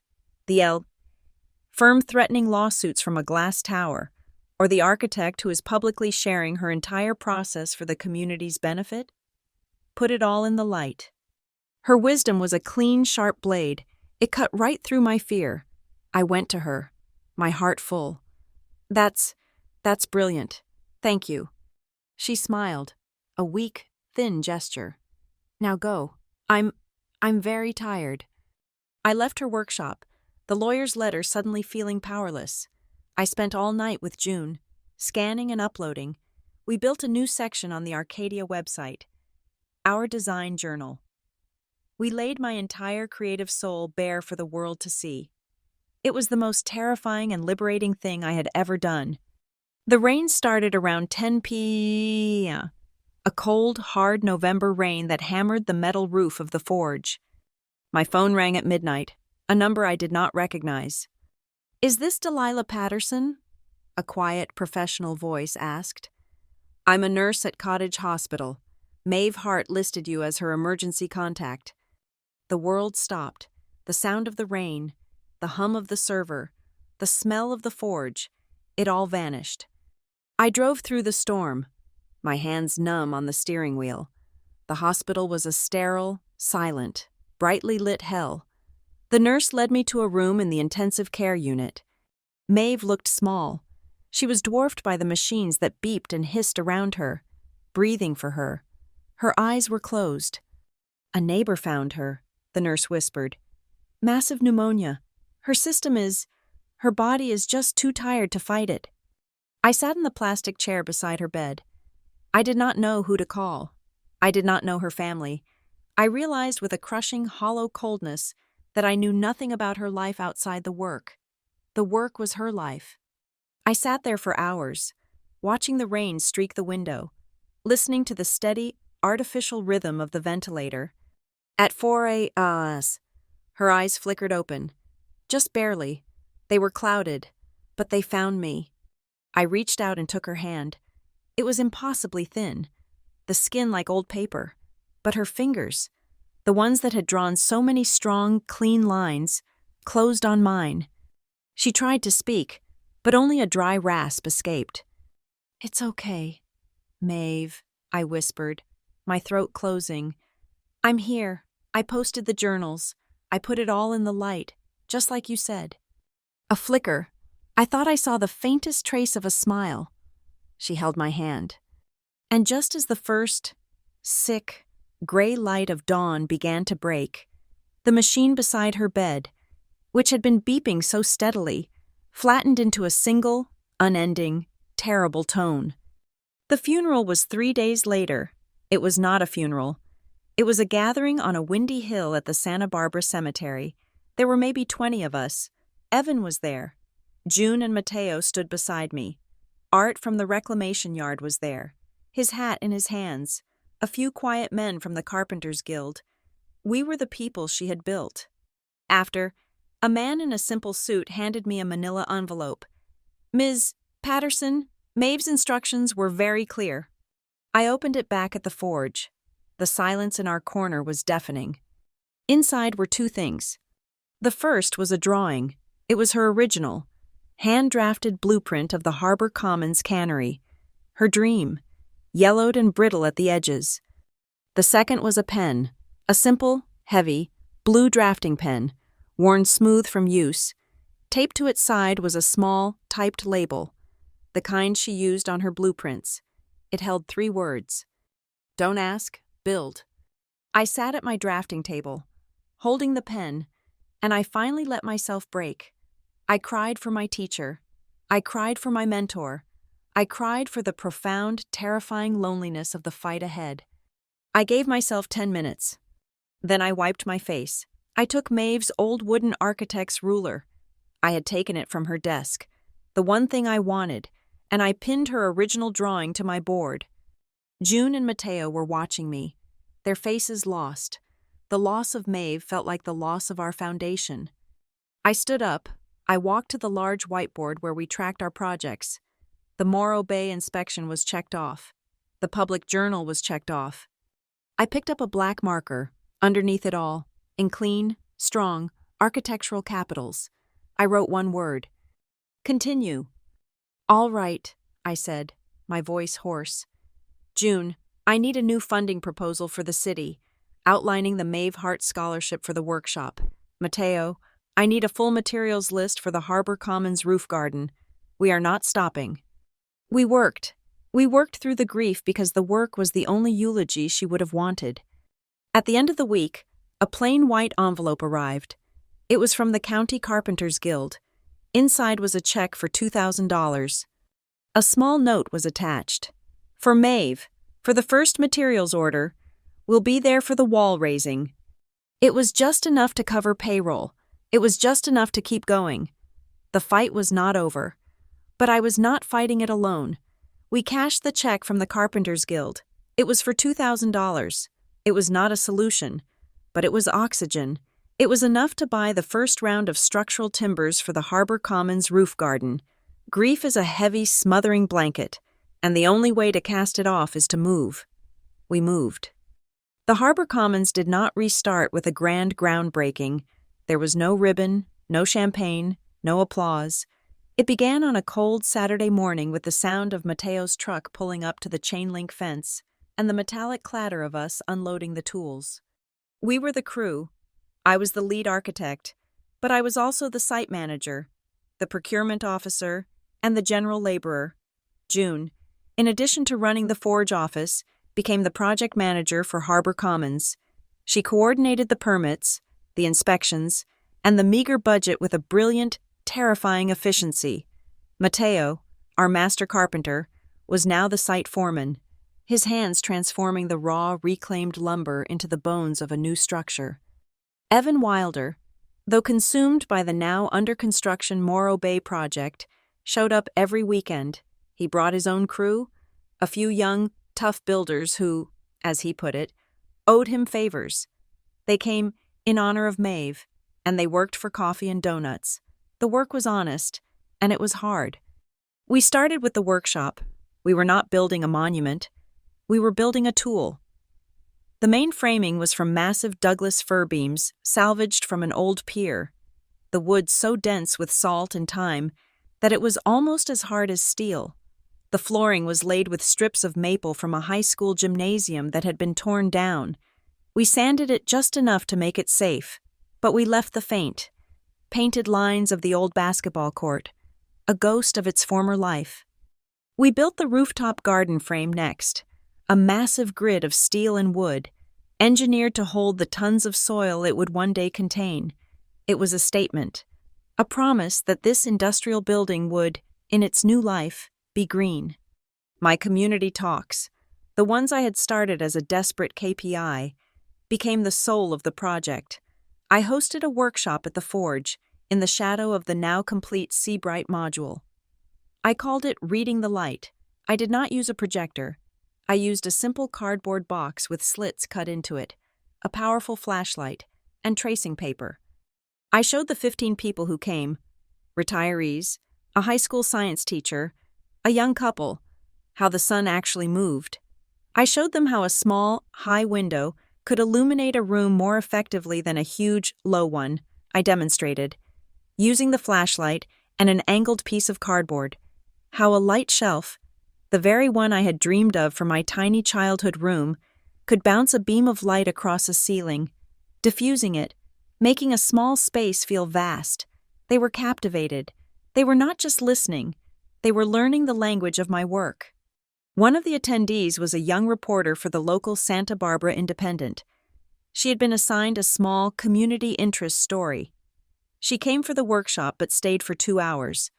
She walked through the Forge, her eyes wide at the controlled chaos. She saw the Seabright module, ran her hand over its smooth acacia skin. She saw Mateo's sample beams, neatly labeled with their load capacities. She saw June's spreadsheets, tracking every donated screw. The following Thursday, the article came out. I had expected a small column on page 6. It was the front page of the community section. The headline was not about me. It was not about Arcadia and Company. It was simply, Old Cannery, New Heart, how a local workshop is rebuilding a neighborhood. The article was a spark. The community was the kindling. The Forge phone, which had been silent for so long, began to ring. It was not clients. It was better. "This is Dan, from Goleta Hardware," a gruff voice said. "I read that article. I've got a palette of mist-tinted paint in the back. High-quality exterior grade. It's all just slightly different shades of gray. Can you use it?" "Yes," I said, my voice thick. "We can absolutely use it." An hour later, a private school called. "We're updating our computer lab. We have 30 older, but perfectly functional, desktop computers. Would the STEM lab you're planning have a use for them?" The local high school principal called. He did not just approve our internship proposal. He asked if a group of his students could earn work-study credit by helping to build the garden boxes. We were no longer pulling a boulder uphill. We were being pushed. With the first small grant check from a local foundation, I did not buy lumber. I went to a small bronze fabricator in Ventura. I designed a simple 4x8-inch plaque with clean sans serif letters. We installed it on the main beam by the new entrance to the workshop, which was still just raw, open studs. It said, "The Maeve Hart Workshop." Her name was on the building. Her pen was in my hand. Her blueprints were on my wall. She was gone, but she was everywhere. The project changed us. June, who had once been a receptionist, was now a formidable project manager, juggling city inspectors and volunteer schedules. She was the brain, Mateo, his face lit with a new purpose, began drafting a curriculum for the first Introduction to Carpentry class for the high school interns. He was the heart. And Evan Wilder, our partnership, born from technical respect and the shared panic of the morgue. We fell into an easy rhythm. We were two people who spoke the same, rare language of soil mechanics and structural integrity. Our 10 p.m. meetings became dinners at a 24-hour taco stand, where we would sketch drainage solutions on the back of napkins. There was a warmth there, a low, steady hum of something more than just professional respect. But the work was the center. The project was the blazing, white-hot sun we both orbited. It was too important to complicate. We were partners, we were companions, and we were, for now, exactly what we needed to be. The article, and the public design journals I had posted on our website, brought a different kind of attention. A representative from the San Luis Obispo Green Future Fund, a major environmental grant foundation, scheduled a visit. He was a sharp man in a crisp shirt who looked skeptical of our forge, of the whole cobbled-together operation. Then he saw the plans. He studied the rooftop garden design, the passive ventilation system I had integrated into the old cannery, and the schematics for the small wind turbines I wanted to add. "This is comprehensive," he said, surprised. "We usually fund new build tech. This is applied integration. It's smart." He looked at the Maeve Hart workshop. "We'd like to fund the entire renewable energy array, the solar panels, the turbines, the battery backup, full proposal." It was a staggering offer. It was the kind of validation that changed everything. As we were walking back to his car, he paused, his hand on the door. "I have to ask," he said, his voice dropping slightly. "We did our due diligence. We saw your public journals, which is fantastic, but we also saw the Nest project announcement from Helios Forum in Los Angeles. The similarities in the early concept work are significant. Are you concerned about litigation?" The old, familiar hot-cold spike of fear and anger shot through me. The cease and desist letter was still in my desk drawer, a ticking bomb. I thought of Maeve's last instruction. Put it all in the light. I looked the man in the eye. My voice was calm and steady. "I'm not concerned. I published my dated work. He has announced the truth is publicly available." I gestured back at the cannery, where the high school interns were helping Mateo move lumber. "Besides, I'm far too busy building." He held my gaze for a long moment, then nodded, a small smile playing on his lips. "I thought you'd say that. Send us the proposal." 4 months after the wedding, 6 weeks after Maeve's death, we held a soft opening. It was not an event. There were no invitations, no champagne. We just unlocked the chain-link fence on a Saturday and put up a hand-painted sign that said, "Come see." The people from the neighborhood came. They trickled in, one by one, in couples, with their children. They were curious, hesitant. And then they did something I had never seen at one of my father's polished, expensive functions. They touched the building. They ran their hands over the massive, salt-scarred pier beams. They bent down to look at the faint blue free-throw line on the gymnasium floor, and they smiled. They stood in the middle of the cavernous workshop, breathing in the scent of raw cedar and oil, and they looked up at the light pouring in from the windows Maeve had loved. An old man, his hands deep in his pockets, shuffled over to me. "My grandfather was a foreman here," he said, his voice thick. "When it was the cannery, he'd be happy. He'd be real happy to see it working again." I did not stand at the front. I did not give a speech. I did not wear a name tag. I stood in the back, in the shadow of a large support beam, and I just watched. I watched them take ownership of the space. I watched them pronounce its name. I had been the architect, but it was not my building. It was theirs. That night, I went back to the forge. It was late. The forge was cold, and the single bulb over my drafting table cast a pool of yellow light. I opened my sketchbook. The 6-month rebuild plan was almost invisible under a frantic layer of new notes, new timelines, new budgets. I turned to a fresh, blank page. I thought about the sound of the community's voices echoing in that space.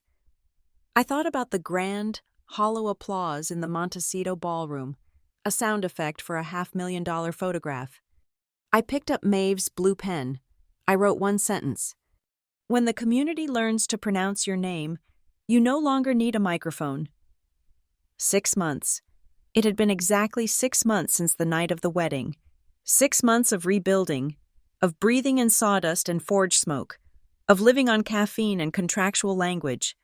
6 months of becoming the architect Maeve saw in me. The Harbor Commons was a skeleton of beautiful, reclaimed timber, its new roof garden framing catching the morning light.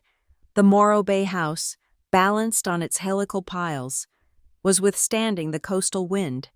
Arcadia and Company was, for the first time, stable. We were not profitable, not yet, but we were solvent. We were respected. And then, on a Tuesday afternoon, my phone buzzed. It was a text, a digital signal from a world I had completely walled off. My mother. The message was simple, betraying no awareness of the chasm between us. Dad's birthday is on Saturday. We're having dinner at 7. Be here. It was not an invitation. It was a summons, a command to resume my position at the asymmetrical table. For 6 months, I had been Delilah Patterson, architect. This text was a reminder that to them, I was still just Delilah. I did not reply, but on Saturday, at 6:50 p.m., I turned onto their street. I drove the same gray hatchback. 6 months ago, I had fled the Montecito resort in this car, a ghost in a champagne-colored silk dress, my face slick with mascara and humiliation. Tonight, I was coming from the forge.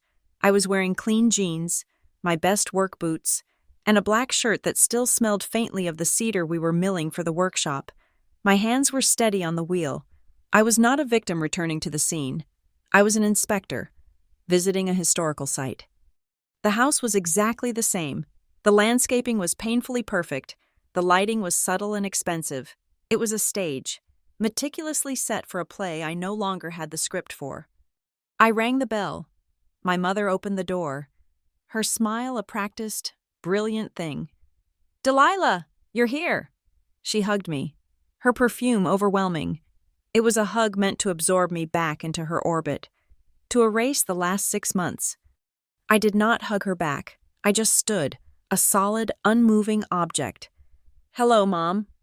She pulled away, her smile faltering for a fraction of a second. "Well, come in. Come in. Everyone is in the dining room." The dining room, the polished mahogany surface reflecting the chandelier, the stage of so many tiny public executions. They were all there, my father, Victor, at the head of the table, and Miranda, with her husband, James. The first thing I noticed was that they looked awful. It was not a visible, dramatic ruin. It was a subtle, high-end erosion.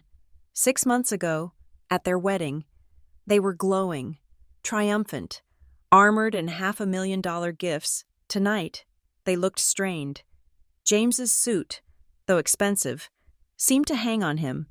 Miranda's eyes were bright, but it was the brightness of high-strung tension, not joy. There were new, fine lines around her mouth. The golden couple had tarnished. "Delilah," my father boomed, standing to give me a perfunctory kiss on the cheek. "Good of you to make it. Happy birthday to me, eh?"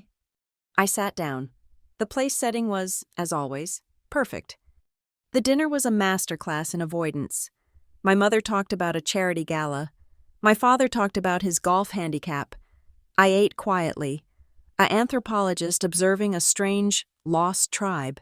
They asked me no questions. They did not mention Harbor Commons. They did not mention Maeve. They did not mention the front-page article in The Independent. It was a performance of willful, aggressive ignorance. The performance continued until the plates were cleared. Then, my father set his wine glass down, the sound sharp in the sudden silence. "Delilah," he began, adopting the warm, reasonable tone he used before delivering a verdict. "It's good you're here. We've been observing. We saw that article about your project." "Harbor Commons," I said. My voice was neutral. Right. He waved a hand. "Whatever it's called, it's impressive. All that community spirit, very current." Miranda leaned forward, and I saw the desperation under her practiced smile. James and I were saying, "The market has just been brutal, a real Q4 slump. The contacts his family has in development. It's just a different world now." James, who had been silent, finally spoke, his voice thin. "What Miranda is trying to say, Delilah, is that we see synergy. Synergy, the bloodless corporate word for we are sinking and we need a life raft. We think, James continued, that there's a real opportunity here, a family partnership, your brand, of green building, and our contacts, our scale. We could take this Arcadia thing and make it something real, something profitable. There it was, the ask. They were not offering, they were taking. They saw my small, hard-won success, and they wanted to attach their names to it. They wanted to strip mine it for parts. I looked at them, my father, smiling his patient, patriarchal smile, my mother, nodding encouragement, and Miranda and James, a portrait of failing, frightened privilege. I took a slow sip of water. I blotted my lips with a heavy linen napkin. I folded it, smoothing the crease with my thumb. Then, I placed it precisely on the table beside my plate. The room was absolutely silent. 6 months ago, I said. My voice was not loud. It was not angry. It was perfectly, terribly calm, and it cut through the room like a blade. At Miranda's wedding, I came to you, Dad, in this room. I asked for $5,000. The color drained from my father's face. It was not for me, I continued, my gaze steady. It was to cover my payroll. It was to pay June and Mateo for their skilled, honest work. And you laughed. You called my company a little project. You called it a hobby. I turned my gaze to Miranda. And you told me to get a real job. The silence in the room was no longer polite. It was suffocating. I am here tonight, I said, and I see that you are in trouble. You are not offering me a family partnership. You are asking me for a bailout, and you are asking for it from the hobby you refuse to help. Now, Delilah, Victor blustered, his charm failing, turning into a weak, wheezing anger. That's uncalled for. We are your family. We're trying to help you, to offer you a real opportunity. I am not finished, I said. The politeness was the razor. Last year, I came here with my hand out, and you laughed. Tonight, I am here, and I am not bringing a check. I am bringing my standards. I leaned forward, just slightly. So, let's talk about synergy. If you or James's family wish to propose a project, you may do so. You will submit a formal proposal to Arcadia and Company. It will be evaluated by my team, by June, by Mateo, and by me. If it meets our strict criteria for sustainability, community benefit, and labor practices, we might consider it. I picked up my water glass. Our fee is 30% of the total budget, paid in full, up front. All financials will be 100% transparent, and it will not be a family partnership. It will be called the Arcadia Harbor Initiative, and our name will be on it only if we build it ourselves. You will not borrow my name. You will not borrow Maeve Hart's name. You will not borrow our reputation to cover your losses. I took a drink. Those are the terms. The silence that followed was a vacuum. James looked like I had struck him. Victor was a mottled, furious red. My mother was the one who broke. Her face crumpled, and the real, terrified woman beneath the performance appeared. "Delilah," she whispered, tears flooding her eyes. "Why? Why are you so hard? I was just so afraid you would fail. I was terrified you would lose everything, that you would end up with nothing, chasing this dream." Her words hung in the air, the true, selfish, pitiful confession. Her fear was not for me. It was of me, of my choices, of my refusal to be a simple, clean reflection of her own values. "I did fail. Mom," I said, and my voice softened. Just a fraction. It was not pity. It was a statement of fact. I failed at Helios Form. I failed to make payroll on time. I failed to get the first 3 grants for the Commons. I have failed, and failed, and failed again. Enough times to know how to build a foundation that stands. You were not afraid I would fail. You were afraid I would be inconvenient. And I am. The work is inconvenient. Suddenly, Miranda made a sound, a low, choking, ugly sob. It was not her practiced, pretty wedding day tear. This was real. "She's right," Miranda whispered, the words catching in her throat. James shot her a look. "Miranda, stop it." "No!" she snapped, turning to me, her face a ruin of running mascara and raw confession. I was so jealous. I've always been so jealous." The table was stunned. "That day," she continued, her voice gaining a frantic, desperate strength. "That day, you got the scholarship, the full ride to that fancy school, and I was planning my debutante ball, and I heard Dad telling Mom that my party was costing them $50,000, and your entire future was free. You earned it. Mine was just bought." "Miranda," my father warned. "And at the wedding," she barreled on, "I said that. I told you to get a real job, and I saw that article in the paper. Dee, about the workshop, about the kids. You're actually building something. You're building a place. And I'm in marketing. I just move money around. It's not real. None of it is real." She looked at me, her eyes stripped bare. "I am so sorry, Delilah. I'm so sorry I said that." The confession lay on the table, a wounded animal. This was the moment they all expected me to break, to rush over, to say, "It's okay. I forgive you. We're a family." To smooth it all over, to become the strong, silent daughter again, the one who absorbed their failures and their guilt. I looked at my sister, at the wreckage of her perfect life. "Forgiveness is a one-way door, Miranda," I said, and my voice was quiet, and it was kind, but it was not yielding. "You can't go backward through it. You can only decide to walk forward, that is all." I stood up, I placed my folded napkin on the table. "Thank you for dinner, Mom. Happy birthday, Dad." The power had not shifted, it had simply evaporated. I was no longer in their orbit, I was my own center of gravity. I walked out of the dining room. I walked through the perfect, silent house. I got into my old, reliable hatchback. The air outside was cold, sharp, and clean. It smelled like the real world. I drove until I was clear of their neighborhood, and I pulled over. The headlights cutting into the darkness. I was not shaking. I was not angry. I was free. I took out my phone. The screen lit up my face. I did not think about my family. I did not think about their apologies or their offers. I thought about the work. I opened a new text to June. "June," I typed. "Starting tomorrow, let's increase the size of the community workshop, double the capacity. We can handle it."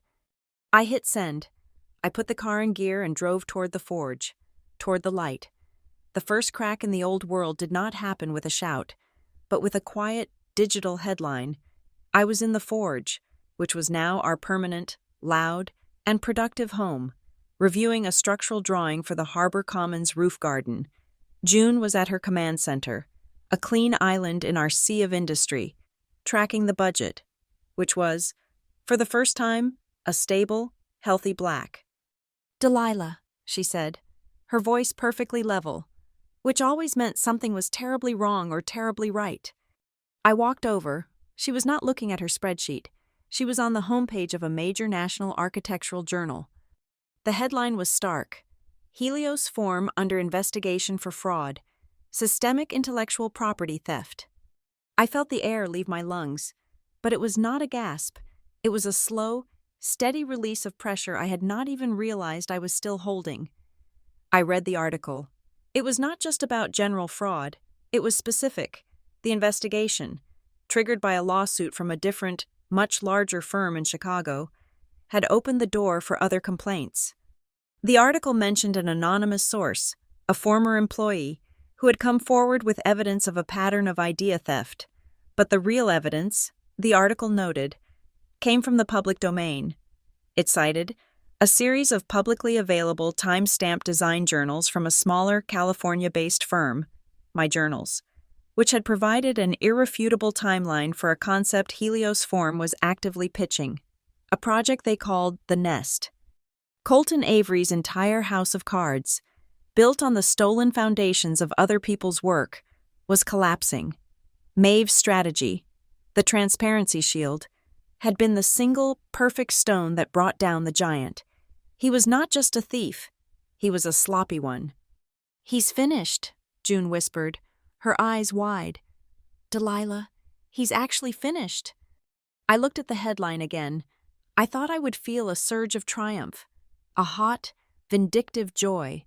Instead, I felt quiet. I felt the rightness of a foundation settling. I felt the cold, clean satisfaction of a line drawn on paper that proves to be true. "All right," I said, turning back to my drafting table. "We have work to do." "That's it?" June asked, incredulous. "That's all you're going to say?" "His story is over," I said, picking up Maeve's blue pen. "Ours is just starting. The soil delivery is at 2 p.m. The phone began ringing within an hour. The first call was from the journalist who wrote the story. "Ms. Patterson," she said, her voice fast and sharp. "I was hoping to get your official comment on the Helios investigation. Sources tell me you're the architect behind the nest concept. This is your chance to tell your side." I could feel the old slick pull of the drama, the invitation to be the victim, the wronged party, the temptation to finally, publicly, tell the world what he did. "Thank you for the offer," I said, my voice calm. "But I have no comment on Mr. Avery or Helios form. I'm not telling that story." There was a frustrated silence on the other end. "However," I continued, "I am the lead architect on the Harbor Commons project. It's the full-scale realization of the principles you saw in my journal. We are building a community workshop, a public rooftop garden, and a vocational training center out of a derelict fish cannery. If you want to see what happens when those ideas are actually built, instead of just talked about, you are welcome to come. I'll be here all week." I hung up. I was not a victim. I was a builder. The consequences of our work, the positive ones, were also becoming formal. A week later, I received a call from the Santa Barbara Community Foundation. "Ms. Patterson," the director said, "we've been following the Harbor Commons project. We were also personal acquaintances of Maeve Hart. Her loss was a great one. We would like to establish a permanent scholarship in her name to fund the vocational programs at the workshop." I was speechless. That's incredible." "We would like to launch it with an initial fund of $50,000, she said. I did the math in my head. That was a generation of students. That was salaries for Mateo. That was real. "I have one condition," I said. "Arcadia and Company will match the first $10,000, and I will personally match the next 10. I want the fund to be established by us, together." "Done," she said, her voice warm. "We'll draft the papers. Welcome to the board. Delilah." The city council followed. The small, bureaucratic engine that had moved so slowly was now catching up. They had seen the independent article. They had seen the community support. They had seen the lines of high school interns. At the next public meeting, they did not just approve our final permits. They voted to allocate a small city grant to expand the classroom space for the Maeve Hart workshop. It was not a huge amount, but it was stone, laid on stone, on stone. The ripples of the past were reforming in the present, even at home, or rather, from the home I had left. June was managing the enrollment for our next Sketch for Space workshop, the one I had doubled in size. The class was full, with a waiting list. She handed me the stack of paper registration forms that had come in from the library's community board. "It's amazing," she said. "We're reaching a whole new demographic."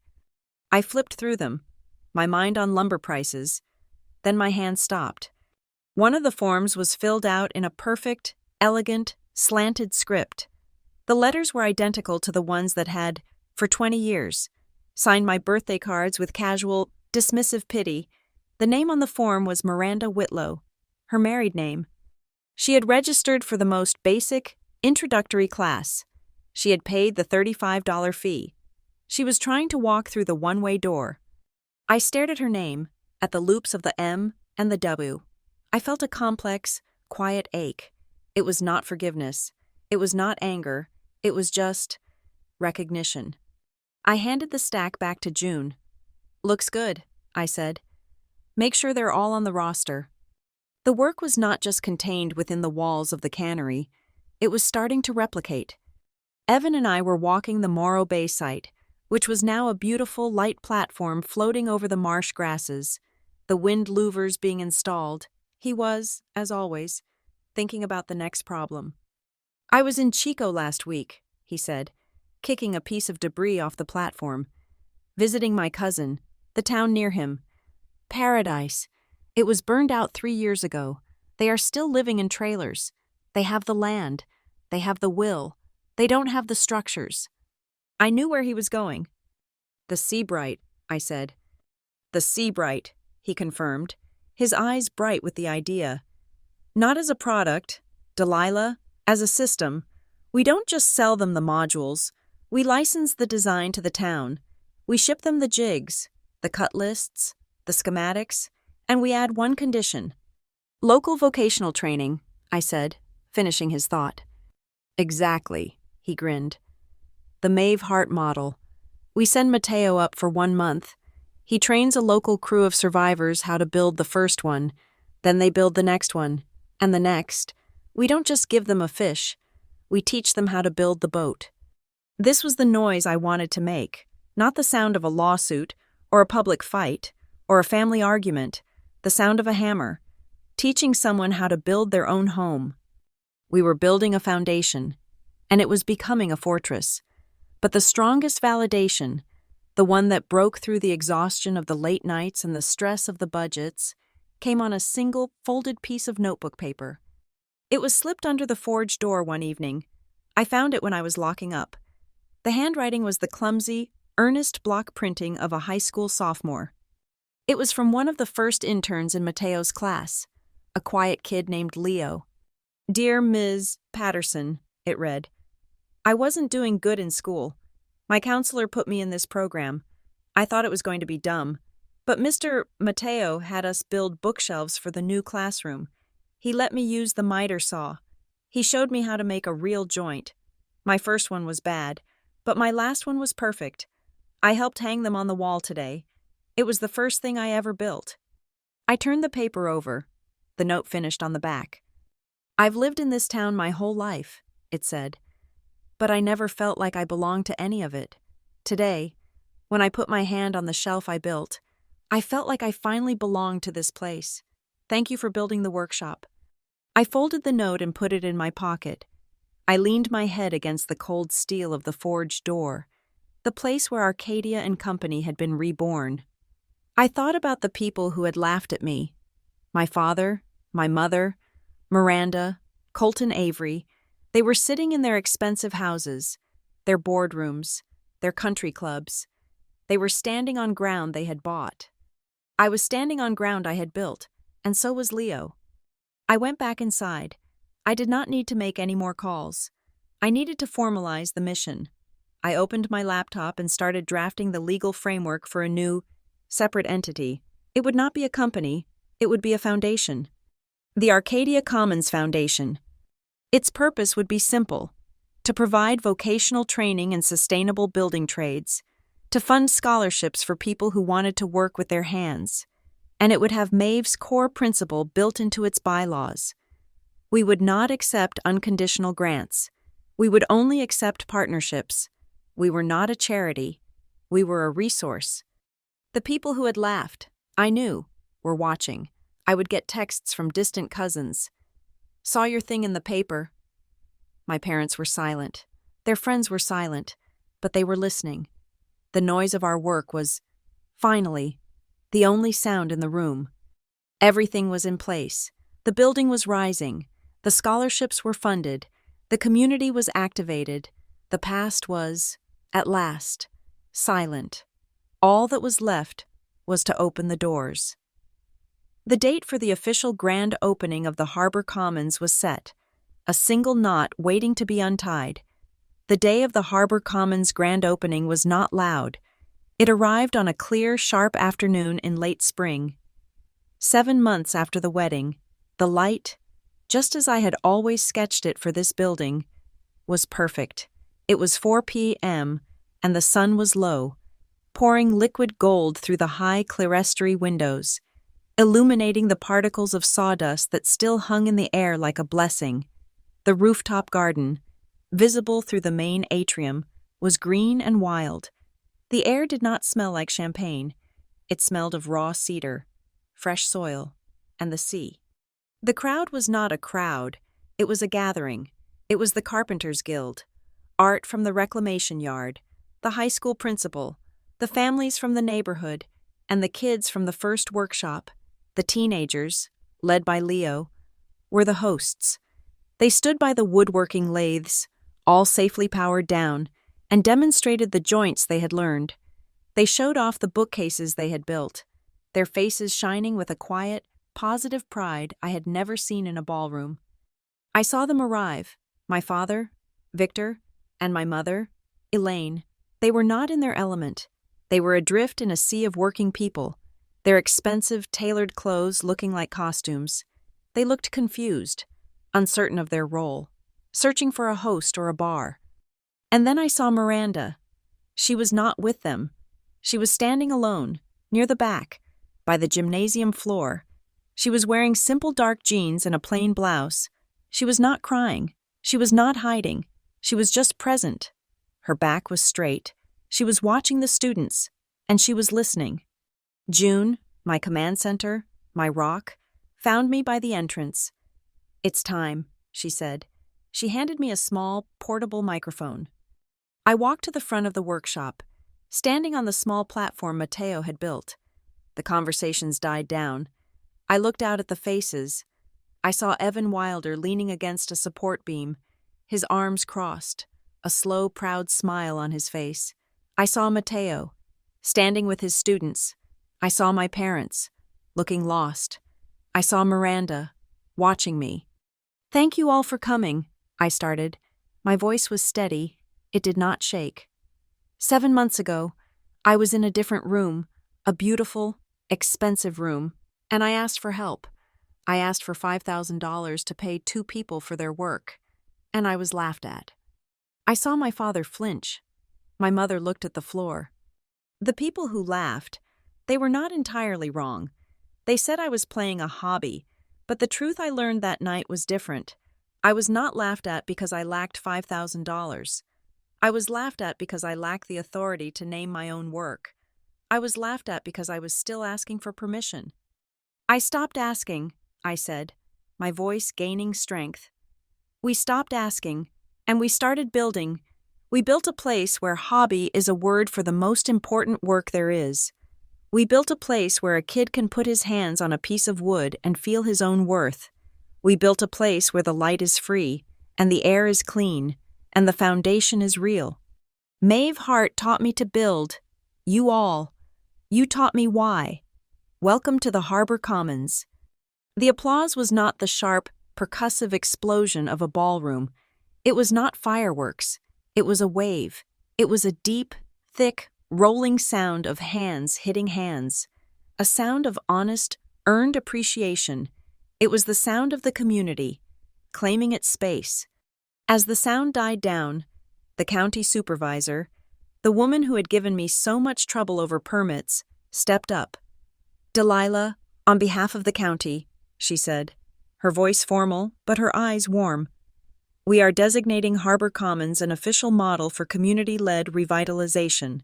She handed me a certificate. "And we've approved a 3-year voucher for preferred access to all city-reclaimed building materials. We're proud to be your partner." I took the microphone back, my heart beating a slow, steady rhythm. "We have one more piece of business. Today, we are officially launching the Maeve Hart Scholarship Fund to ensure this workshop is free for every student who wants to learn." I named the community foundation, I named Arcadia, and I named myself as the founding partners. As I was speaking, I saw a movement. Miranda? She was walking forward from the back of the room. She did not make a sound. She did not look at me or at our parents. She walked to the small table June had set up for the foundation, where a simple donation box sat. She slipped a plain white envelope into the slot. Then, she turned and walked back to her spot. No words, no performance, Just the act. The crowd was mingling, and then a hand went up. It was my father. He was walking toward the platform. He looked pale, his usual booming confidence completely gone. "Delilah," he said, his voice hesitant. Could I say something?" The room went quiet. I saw Evan tense, ready to step in. I just looked at my father. I nodded. I handed him the microphone. This was his stage now. I'm Victor Patterson," he said, his voice tight, unfamiliar. "I'm Delilah's father." He looked at the crowd, at the raw wood, at the students. "I'm the man who laughed." The room stopped. "I'm the man who told her to get a real job. For my entire life, I have confused reality with fear. I thought reality was a balance sheet. I thought it was a stock price. I was afraid. I was afraid of this passion, this uncertainty. I was afraid she would fail." He looked directly at me, and for the first time in my life, I saw my father. He was not a patriarch. He was just an old, frightened man.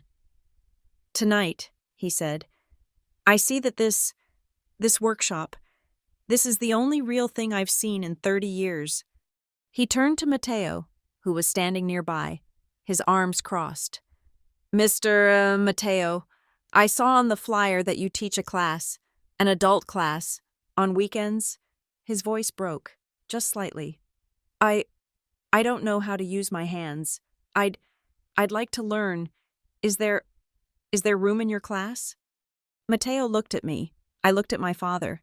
At this man offering the only apology he knew how to give. I stepped forward and took the microphone back. I walked over to the new, pristine tool wall. I took down a simple, well-balanced, 20-ounce framing hammer. I walked back to my father and held it out to him. Handle first. "Welcome to the class, Dad." He took it. His hand was shaking, but he held it. He did not let go. The tension broke. The crowd began to talk, to laugh, and through it, a woman I did not recognize, dressed in a sharp, practical suit, made her way to me. "Delilah Patterson?" she said, shaking my hand. "I'm from the West Coast Cities Network. I love what you've done. The model is scalable, and the public journal is genius. We have 5 other coastal cities, from Portland to San Diego, with derelict industrial spaces just like this. We would like to formally propose a partnership.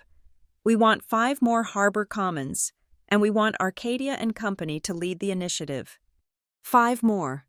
I looked at June, who was already doing the math. I looked at Evan, who was just grinning. I looked at my father, who was still holding the hammer, as if it were an anchor.